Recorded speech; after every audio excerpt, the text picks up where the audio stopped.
अस्सलाम वालेकुम स्टूडेंट, कैसे हैं बेटा? उम्मीद है खैरियत से होंगे, आप ठीक होंगे। बेटे आज हमारा लेक्चर है जो नेक्स्ट कंटिन्यू करते हैं अपने सिलेबस को। लास्ट टाइम हम लोगों ने जो है वो कुछ नंबर सिस्टम के बारे में तफसीलन गुफ्तगू कर ली थी। अब हम उस अपने लेक्चर को कंटिन्यू रखते हैं बेटा। उससे पहले अगर आप हमारे चैनल पे नए हैं तो हमारे चैनल को सब्सक्राइब कर दें बेटा, वीडियो को लाइक कर दें और इस वीडियो को अपने दोस्तों के साथ ज़रूर शेयर करें ताकि उनको भी फ़ायदा हो। तो लेट्स स्टार्ट बेटा, अपने काम की तरफ चलते हैं। आज के इस लेक्चर के अंदर once again we are talking about chapter number 1 real and complex number. इसी के लेक्चर को कंटिन्यू करते हैं बेटा।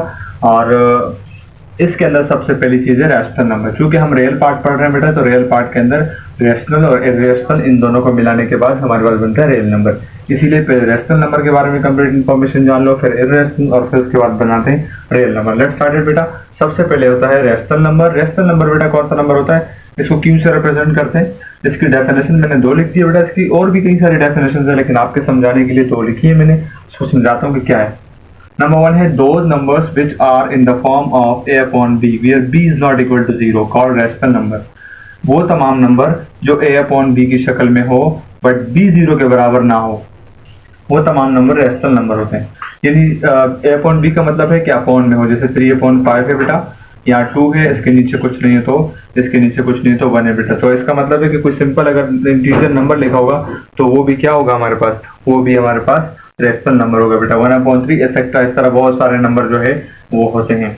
अच्छा, सेकंड डेफिनेशन हमारे पास है those numbers which having their perfect root square root perfect square root, ठीक है, आर कॉल्ड रैशनल नंबर्स। वो तमाम नंबर जिनके परफेक्ट स्क्वायर होते हैं बेटा। परफेक्ट स्क्वायर वो नंबर होते हैं जो रूट के अंदर किसी नंबर का स्क्वायर बनते हो, ठीक है। रूट के अंदर जैसे 4 है तो 4 2 का स्क्वायर है, जैसे 9 है तो वो 3 का स्क्वायर है, 16 है तो वो 4 का स्क्वायर है, 25 है तो वो 5 का स्क्वायर है। इस तरीके से ये तमाम 5 और इस तरह के स्क्वायर के नंबर्स होते हैं, ठीक हो गया बेटे। सो इसके बाद ये आपके पास 2 टाइप्स मैंने बता दी रैशनल की, इस कंडीशन में और इस कंडीशन में हो, तो वो कौन से नंबर होंगे, रैशनल में। इसी तरीके से बेटा इसको देख लीजिएगा, और अगर आपको डेफिनेशन लिखनी हो तो काइंडली इसका स्क्रीनशॉट ले लीजिएगा, या फिर वीडियो को थोड़ी सी बैक करके उसको स्टॉप कर दीजिएगा, डेफिनेशन लिख के फिर फॉरवर्ड कीजिएगा, ठीक हो गया। अगले हमारे पास डेफिनेशन है irrational number. Similarly in rational की उलट है, ठीक है। रैशनल पता होगा तो इर्रेशनल ऑटोमेटिकली आ जाएगा, इसलिए रैशनल का आना जरूरी है। अब इर्रेशनल की पहले डेफिनेशन की उलट ये इर्रेशनल नंबर की दूसरी, रैशनल की उलट इर्रेशनल, ठीक है। यहाँ पर रैशनल नंबर क्या आता है, जो a अपॉन b की शक्ल में हो। यहाँ क्या है, those number which are not in the form of a upon b। अगर a अपॉन b की शक्ल में है तो रैशनल, a अपॉन b की शक्ल में नहीं है तो इर्रेशनल, ठीक है। और इसमें भी वही कंडीशन है कि b 0 के बराबर नहीं हो सकता, क्योंकि बेटा जब किसी नंबर के नीचे 0 आता है तो उसका आंसर इंफिनिटी आता है। मैथ एरर अगर आप कैलकुलेटर के अंदर सॉल्व करो तो उसके अंदर भी मैथ एरर आ रहा होगा। मैथ एरर का मतलब है कि आप कैलकुलेटर भी वहां तक नहीं पहुंच सकता।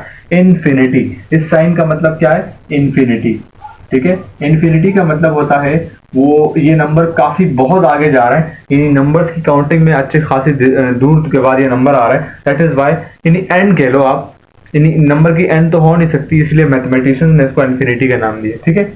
अच्छा, तो वो तमाम नंबर जो a अपॉन b की शक्ल में ना हो वो इर्रेशनल नंबर कहलाते हैं। और इसकी शक्ल मिसाल के तौर पर मैंने 2 नंबर यहाँ लिखे।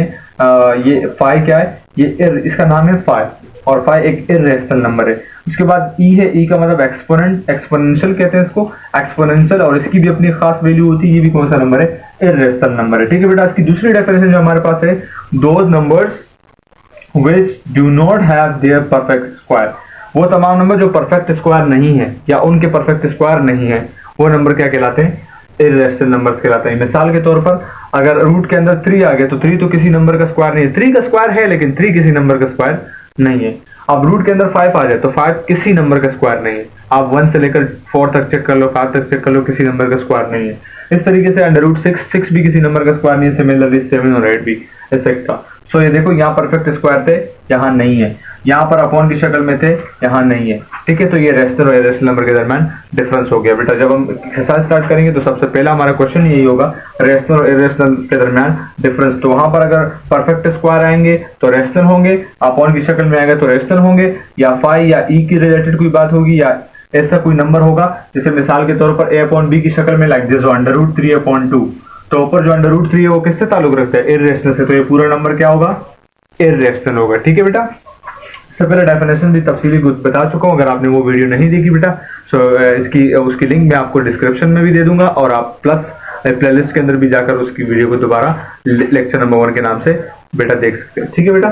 सो अगला हमारे पास है रियल नंबर, और रियल नंबर हमारे पास क्या होता है, वो नंबर होता है जो रेशनल और इरेशनल नंबर्स को मिलाकर बनता है। यानी रेशनल नंबर अगर आपको पता है और इरेशनल नंबर आपको पता है, उन दोनों का यूनियन कर दो, क्या मिल जाएगा, रियल नंबर मिल जाएगा। इसकी मैंने आपको 3 डेफिनेशन यहाँ लिखवाई है बेटा, तो जरा देख लेते हैं इसको क्या है। सबसे पहले है the union between rational and irrational numbers called real number. इसी को मैंने वर्डिंग में लिख दिया, यहाँ भी क्या है, रेशनल यूनियन इरेशनल, तो मैंने वर्डिंग में लिख दिया, मतलब सेंटेंस फॉर्म में लिख दिया, the union between rational and irrational numbers called क्या है, रियल नंबर।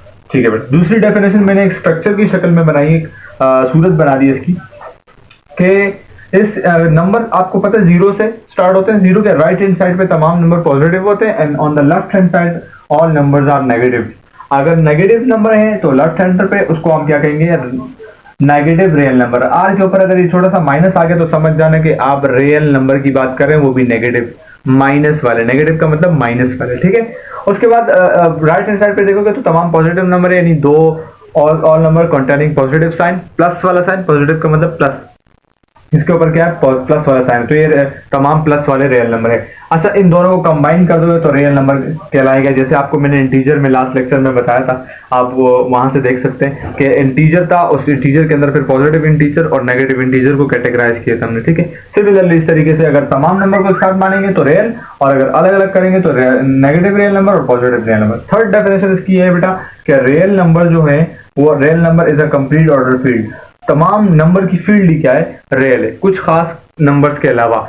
जैसे उस नंबर्स के बारे में इंशाल्लाह इस चैप्टर के नेक्स्ट पोर्शन में हम बात करेंगे, कॉम्प्लेक्स पोर्शन में। फिलहाल रियल पार्ट डिस्कस करें तो एक्सरसाइज 1.1 से लेकर 1.4 तक तमाम रियल नंबर की बातें होंगी। जब वो खत्म हो जाएगी फिर हम कॉम्प्लेक्स नंबर की तरफ चलेंगे। ठीक है बेटा।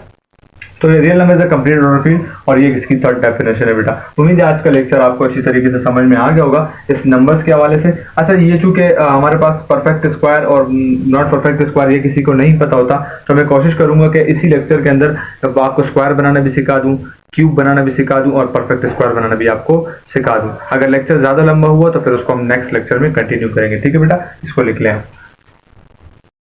बेटा। तो उम्मीद है आज का लेक्चर आपको पसंद आया होगा, आज की तमाम नॉलेज आपने अच्छी तरीके से पढ़ ली होगी। अगर आपको नहीं समझ आया तो आप लेक्चर को दोबारा से रिवाइज कर लें बेटा, आप देख लें, स्टॉप करके एक एक पॉइंट को समझ लें।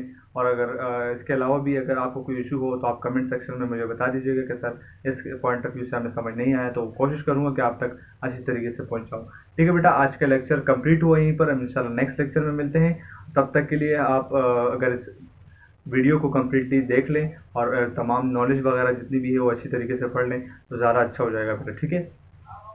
इसके अलावा अगर आप चैनल पे नए बेटा तो हमारे चैनल को सब्सक्राइब कर दें और लाइक करना मत भूलें बेटा, ताकि लाइक करेंगे आप वीडियो को, इससे हमारी हौसला अफजाई होगी। ठीक है बेटा। सो मिलते हैं नेक्स्ट लेक्चर में, तब तक के लिए मुझे इजाज़त दीजिए। अल्लाह हाफिज़।